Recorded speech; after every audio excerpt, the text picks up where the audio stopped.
আমাদের কি ধরনের সচেতনতা ব্যক্তি পর্যায়ে, সমাজ পর্যায়ে নিতে হবে যাতে অ্যাজমার মতো দীর্ঘমেয়াদী কষ্টদায়ক রোগগুলো আমরা নিয়ন্ত্রণ করতে পারি? অ্যাজমা বা হাঁপানি রোগটা এটা আসলে একটা শ্বাসতন্ত্রের প্রদাহজনিত রোগ। অ্যাজমার সম্বন্ধে অনেকগুলো মিথই আছে।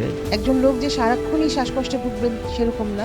এই অসুখটিকে শুধু আপনি পরিবেশগত দিক বা মেডিকেল সায়েন্স দিয়ে বিচার করলে চলবে না, এটার একটি জেন্ডার আসপেক্ট আছে, সেদিকটা আমাদেরকে বিবেচনা করা খুব বেশি জরুরি। আমাদের ইলেকশন ম্যানিফেস্টোতে এয়ার পলিউশনকে একটা খুবই গুরুত্বপূর্ণ বিষয় হিসেবে দেখেছি, কিন্তু আইন কানুনের চাইতেও আমার কাছে মনে হয় যে আমাদের সলিউশনের দিকে বেশি গুরুত্বপূর্ণ যেটা, এবং মানুষকে এটার সাথে সম্পৃক্ত করা। ভবিষ্যতের জন্য গড়ে ওঠা পপুলেশন যখন অ্যাজমায় ভোগে, তখন আমাদের চিন্তার বিষয় যে আমাদের সমাজ সামনের দিকে এগোতে হলে তাদেরকে আমরা লক্ষ্য করে নির্দেশনা দিই। অ্যাজমার চিকিৎসার যে ওষুধগুলো যদি আমরা বলতে চাই, পৃথিবীর অন্য দেশে যে ওষুধগুলো পাওয়া যায় আমাদের দেশে সব ওষুধই আছে, এবং আমাদের দেশে অ্যাজমার চিকিৎসা সর্বোচ্চ বায়োলজিস্টগুলো এসে গেছে। তৃণমূল পর্যায়ের স্বাস্থ্য ব্যবস্থায় স্বাস্থ্য ফ্যাসিলিটিগুলোতে রয়েছে, সেখানে যদি সম্পৃক্ত করতে পারি, আমরা আশাবাদী যে তৃণমূল পর্যায়ে এবং প্রাথমিক অবস্থায় এই প্রদাহজনিত অ্যাজমা রোগটি সুন্দরভাবে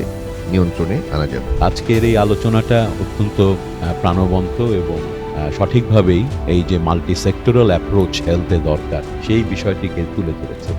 রোগ প্রতিরোধ এবং রোগ হওয়ার আগেই যেন মানুষকে সুস্থ জীবনের দিকে আমরা গাইড করতে পারি। আমি একটি স্লোগান নিয়ে এসেছি, সেটি হলো যত মানবে স্বাস্থ্য কথা, থাকবে না তোমার কোনো অসুস্থতা।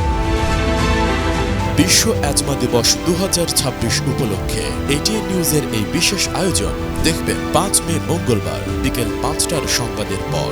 Focus group discussion on world asthma day 2026, an initiative of ATN News, organized by Bangladesh Lung Foundation, supported by Ofsenin Pharma Limited and Trilog.